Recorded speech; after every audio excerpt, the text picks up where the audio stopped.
Good morning student, आपका स्वागत है मेरे YouTube channel economics by Moon sir में।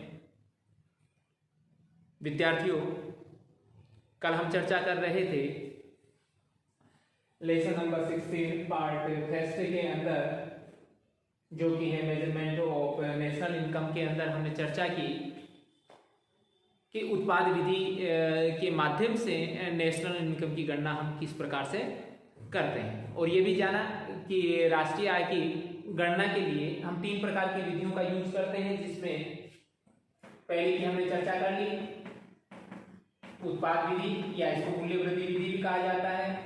दूसरी हम बात करेंगे व्यय विधि, और तीसरी है अपनी आय। विद्यार्थियों, आज हम चर्चा कर रहे हैं व्यय विधि की कि जो एक्सपेंडिचर मेथड है वो हमें कैसे राष्ट्रीय आय की गणना के लिए उत्तरदायी होता है, या किस प्रकार से राष्ट्रीय आय की गणना है वो इसके माध्यम से की जाती है। विद्यार्थियों, कल हमने जाना आय विधि के तहत उत्पाद विधि के तहत कि उत्पाद विधि के अंदर एक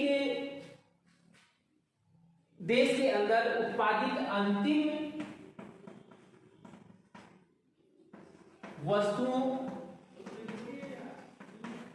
और सेवाओं का मौद्रिक मूल्य हमने यहाँ पर बात की कि उसके माध्यम से हम नेशनल इनकम की गणना करते हैं, या इनके वस्तु और सेवाओं का जो मौद्रिक मूल्य हम जोड़ते हैं तो उससे प्राप्त मान है वो राष्ट्रीय आय के लिए उत्तरदायी होता है, या उसके द्वारा राष्ट्रीय आय की गणना की जाती है। विद्यार्थियों, यहाँ पर एक चीज जो अपनी रह भी गई थी, जिसको उस समय वो ध्यान में नहीं आई, वो बता देता हूं कि यहाँ पे ये ना समझा जाए कि जो उत्पादन होता है वो समस्त उत्पादन बिकेगा, वो ही इसके अंदर इंक्लूड होगा।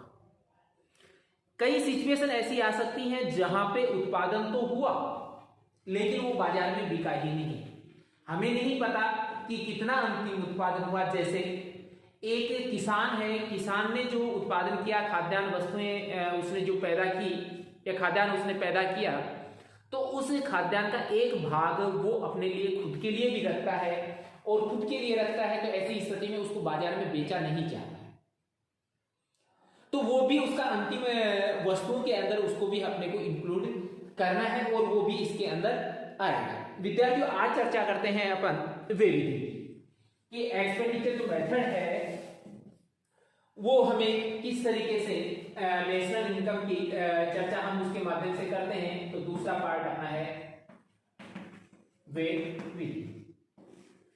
जिस प्रकार हमने उत्पाद विधि के अंदर देखा कि देश में होने वाला अंतिम जो उत्पादन है या अंतिम जो सेवा है उसके मूल्य को हमने जिस प्रकार से जोड़ा, उसी प्रकार इस विधि के तहत देश में होने वाले अंतिम व्यय, जो भी जिस भी व्यय के अंदर किया जाता है, उन सब का जोड़ है, वो जब हम करते हैं तो हमें सकल राष्ट्रीय उत्पाद है उसको हम प्राप्त करते हैं।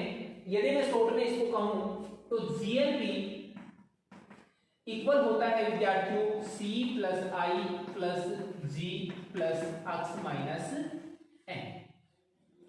यहां पे विद्यार्थियों ये जान लेना आवश्यक है कि सी क्या है, आई क्या है, जी क्या है, और एक्स माइनस एम क्या है। सबसे पहले बात करते हैं सी क्या है। सी विद्यार्थियों होता है निजी उपभोग व्यय, अर्थात ये निजी जो लोग हैं उनके द्वारा किया गया अंतिम उपभोग कहलाए।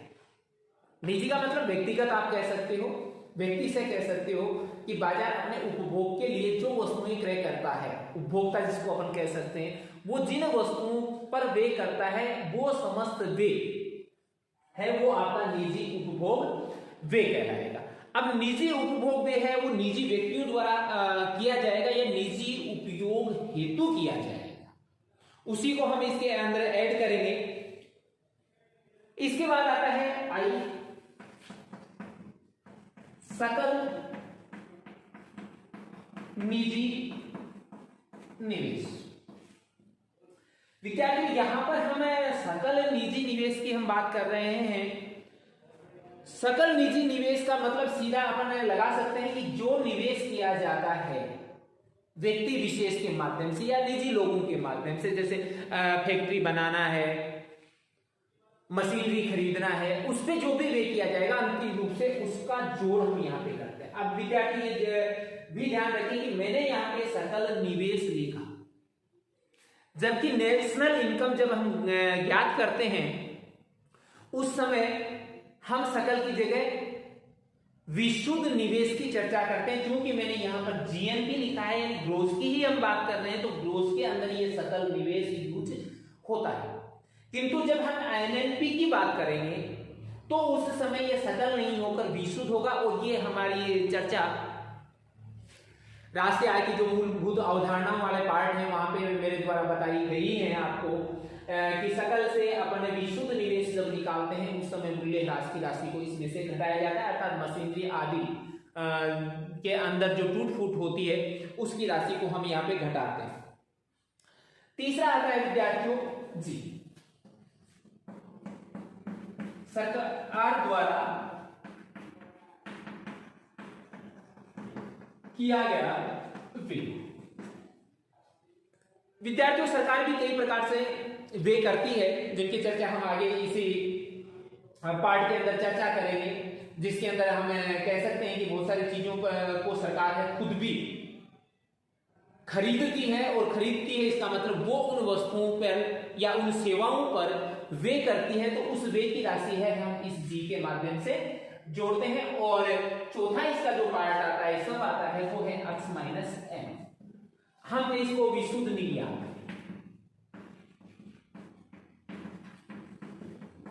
और विशुद्ध निर्यात का अर्थ है कि हमने विदेशों से जो आयात किया उन आयात पर कितना व्यय किया है, और जो हमने निर्यात किए उस पे विदेशों ने कितना व्यय किया है।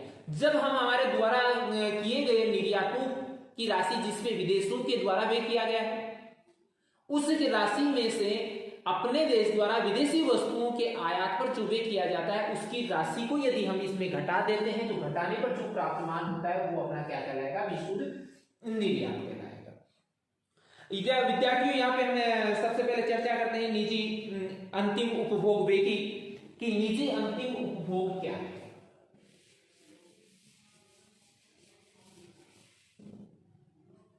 निजी अंतिम उपभोग व्यय के अंदर निजी व्यक्तियों द्वारा किए गए विभिन्न प्रकार के व्यय शामिल होते हैं, जिनके अंदर टिकाऊ वस्तुएं हो सकती हैं। टिकाऊ वस्तुएं, इनकी चर्चा अपन पीछे के पार्ट में भी कर चुके हैं, फिर मैं बता देता हूं। जैसे टीवी है, कार है, रेफ्रिजरेटर आदि जो वस्तुएं होती हैं वो टिकाऊ वस्तुएं कहलाती हैं, क्योंकि ये एक उपभोक्ता द्वारा उपभोग के उद्देश्य से खरीदी जाती है। तो ऐसी स्थिति के अंदर हम इनको निजी उपभोग व्यय के अंदर ऐड करेंगे। किंतु विद्यार्थियों यदि किसी व्यवसायिक पर्पज के लिए किसी वस्तु का यूज यहां पर किया जाएगा, चाहे वो कार हो, रेफ्रिजरेटर हो या कोई भी अन्य वस्तु है, तो उसको हम यहां पर ऐड नहीं करके निवेश व्यय के अंदर ऐड करेंगे, क्योंकि वो निवेश है, क्योंकि वो व्यवसाय के लिए यूज किया जाने वाला पार्ट होगा। इसके अलावा गैर दूसरी पार्ट इसका आता है वो है गैर टिकाऊ वस्तुओं पर किया गया व्यय।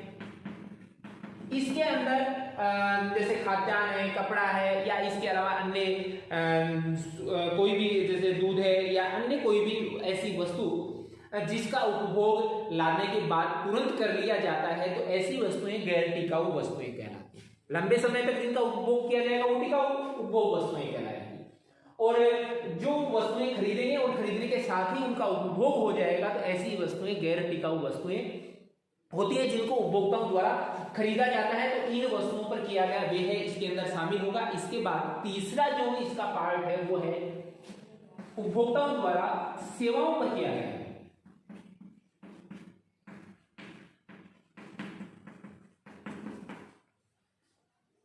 सेवा, जैसे चिकित्सक की सेवा हम कह सकते हैं, शिक्षा पर खर्च किया गया है, या वकील की जो सेवाएं हमने ली हैं उन सेवाओं पर जो खर्च किया जाएगा वो अंतिम सेवा पर किया गया व्यय कहलाएगा। जो कि एक उपभोक्ता है या जो निजी व्यक्ति हैं, निजी लोग हैं, वो अपने उपभोग के दौरान करते हैं। तो इन समस्त एक्टिविटीज को यदि हम जोड़ते हैं विद्यार्थियों, तो ऐसी स्थिति में हमें निजी अंतिम जो उपभोग व्यय है वो प्राप्त हो जाता है। यहाँ पे ये चीज मैं पहले भी कंप्लीट कर चुका पीछे उत्पाद विधि के दौरान भी,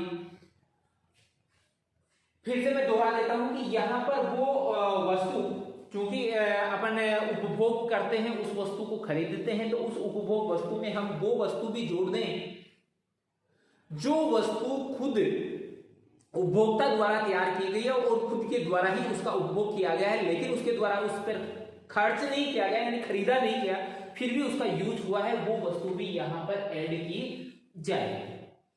इसके बाद इसका दूसरा नंबर पार्ट अपन लेते हैं विद्यार्थियों, सकल निजी निवेश।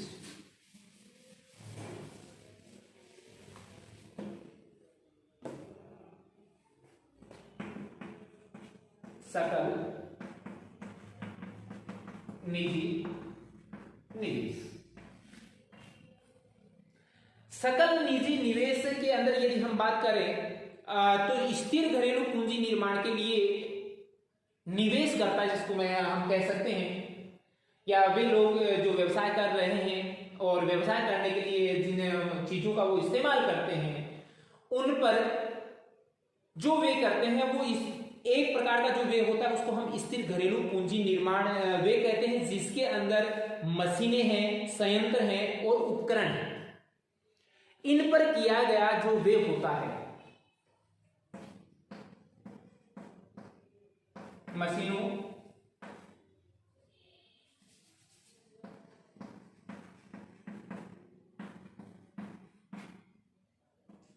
उपकरणों आदि पर किया गया वे स्थिर पूंजी निर्माण कहलाता है।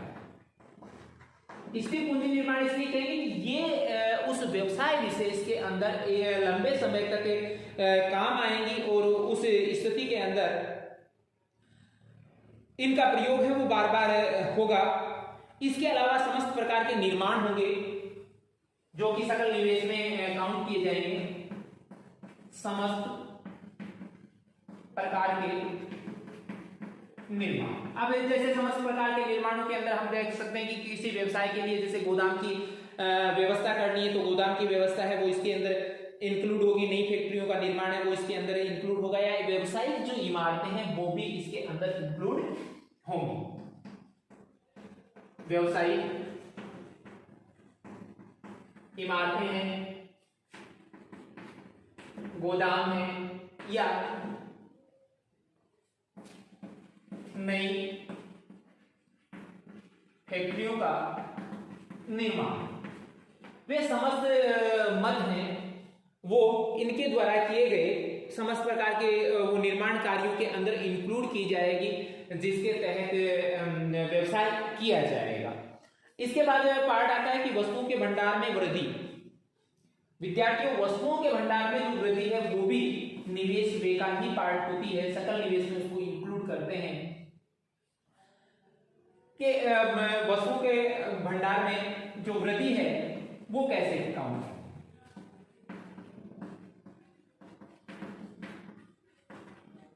यहां पे विद्यार्थियों वो समस्त वस्तुएं हमें इसमें यूज करनी है या ऐड करनी है जिनका उत्पादन तो हो गया है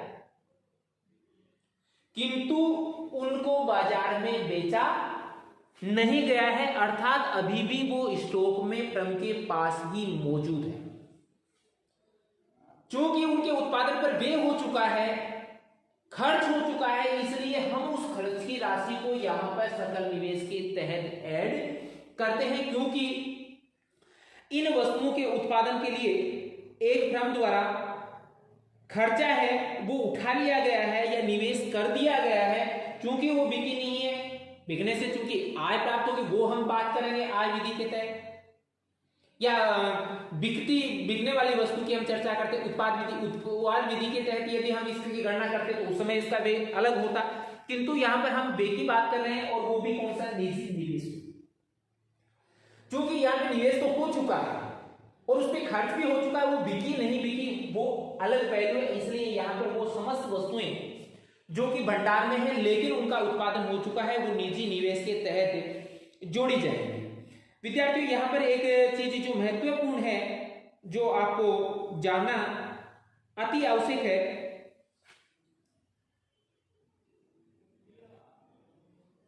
कि जो कच्चा माल है वो खरीद लिया गया है।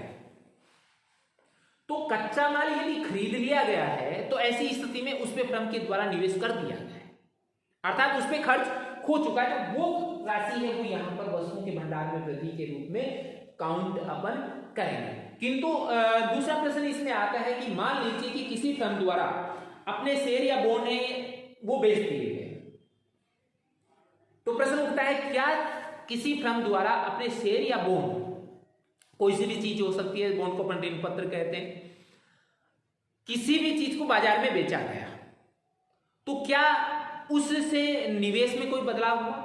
तो विद्यार्थियों, इस चीज को हम निवेश वे में काउंट नहीं करेंगे। क्यों नहीं करेंगे?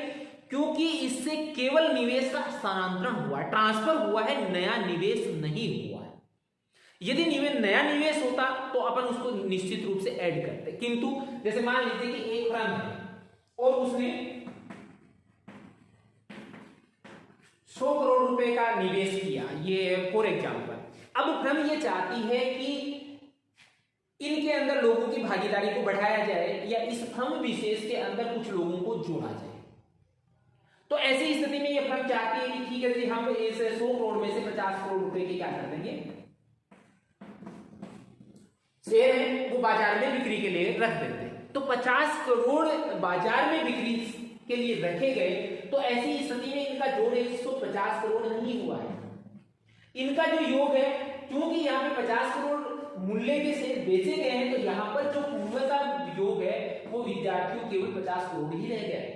तो 50 करोड़ रुपए उसके द्वारा व्यय किया गया और 50 करोड़ रुपए है वो जनता के द्वारा, अर्थात पहले उसने 100 करोड़ जो व्यय किए थे, उसने उन 100 करोड़ में से 50 करोड़ रुपए का स्थानांतरण ट्रांसफर किया है, इसके अलावा उसने कुछ भी नहीं किया। तो ऐसी स्थिति में इन राशि को अपन सकल निवेश के दौरान विद्यार्थियों नहीं जोड़ते।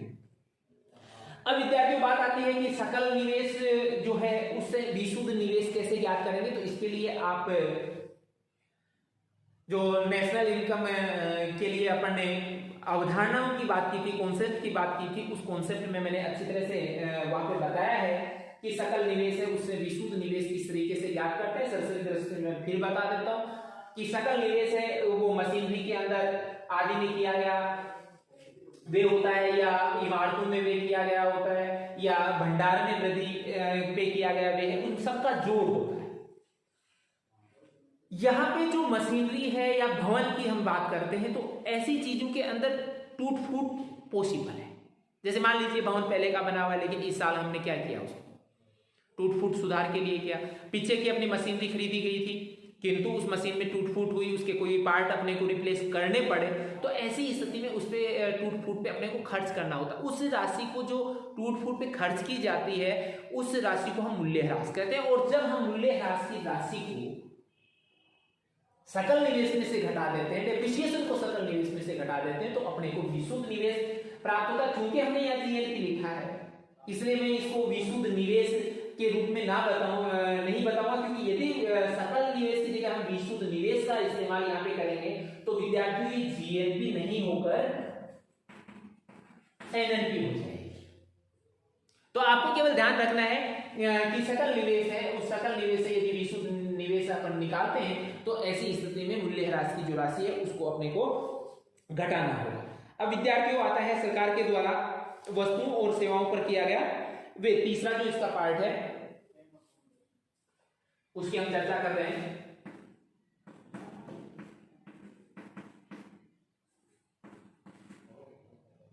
सरकारी वेरी लिख रहा हूं, गवर्नमेंट जो है एक्सपेंडिचर करती है। विद्यार्थियों जो गवर्नमेंट है या सरकारें जो होती हैं वो भी बहुत सारी जो वस्तुएं होती हैं या सेवाएं होती हैं उनको लोगों से खरीदती हैं और उनका वो इस्तेमाल करती हैं, उन पे वो व्यय करती हैं। तो ऐसी स्थिति के अंदर वो सरकार द्वारा किसी भी प्रकार का जो व्यय किया जाएगा, चाहे वो सेवा पर किया जाए चाहे किसी वस्तु विशेष पर किया जाए, तो ऐसी स्थिति के अंदर उस सरकार के द्वारा किए गए व्यय की राशि को हमें नेशनल इनकम के अंदर जोड़ना है। अब प्रश्न उठता है जैसे किसी भी रूप में, लेकिन यहां पे एक चीज जो ध्यान में रखनी है वो ये कि हम केवल सरकार के द्वारा किए गए उस व्यय के पार्ट को ही जोड़ेंगे जो उत्पादन से रिलेटेड होगा। यदि कोई पार्ट जो सरकार के द्वारा व्यय तो किया गया है किंतु उसका इस्तेमाल है वो उत्पादन प्रक्रिया के लिए नहीं हुआ है या उससे किसी प्रकार का उत्पादन जनरेट नहीं हुआ है, तो ऐसी स्थिति में जो व्यय किया जाएगा सरकार के द्वारा उस व्यय की राशि को हम यहां पे सरकारी व्यय के दौरान नहीं जोड़ेंगे। जिसके लिए विद्यार्थियों हम कह सकते हैं कि जो सरकार के द्वारा हस्तांतरण भुगतान होते हैं उनको जीएनपी में हम शामिल नहीं करते, जिनके अंदर जैसे सामाजिक सुरक्षा पर वे है, बेरोजगारी भत्ता है या कल्याणकारी जो भी भुगतान किए जाते हैं जिनका उत्पादन के साथ कोई लेन देन नहीं होता है, तो ऐसे जो भी भुगतान होंगे उन भुगतानों की राशि को सरकारी व्यय के साथ काउंट नहीं किया जाएगा क्योंकि ये नेशनल इनकम के पार्ट नहीं है। क्योंकि पीछे के अपने जो अवधारणाओं वाला लेसन था उसके अंदर हमारी इस पे चर्चा भी हो चुकी है कि हस्तांतरण भुगतान या ट्रांसफर पेमेंट हम उनको कहते हैं या उस स्थिति को कहते हैं जिसके अंदर जो मौद्रिक भुगतान किया गया है उस भुगतान के बदले में किसी प्रकार का न तो उत्पादन होता है और न ही किसी प्रकार की कोई सेवा का सृजन होता है। जब उत्पादन और सेवा का सृजन नहीं होगा तो ऐसी स्थिति में किए गए भुगतान को हम व्यय के अंदर नहीं जोड़ेंगे। किंतु इसके अलावा यदि किसी भी प्रकार का व्यय, चाहे वो वस्तुओं को प्राप्त करने के लिए किया गया हो चाहे सेवाओं को खरीदने के लिए सरकार के द्वारा किया गया हो, इन सब को हम नेशनल इनकम की गणना के अंदर विद्यार्थियों जोड़ेंगे। इसके बाद आता है अपना चौथा पार्ट,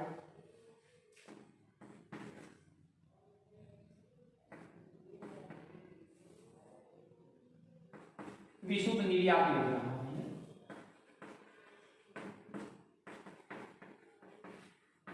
एक्स माइनस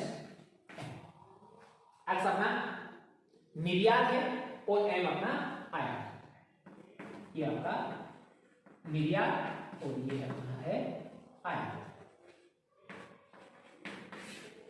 अर्थात अपने देश के द्वारा किए गए जो टोटल निर्यात है, कुल निर्यात, तो निर्यातों का मूल्य। अब चूंकि हम जिन वस्तुओं का निर्यात कर रहे हैं उन वस्तुओं के अलावा अपने देश के अंदर आवश्यक वस्तुओं का हम आयात भी कर रहे हैं, तो जिन वस्तुओं का हमने आयात किया उनके कुल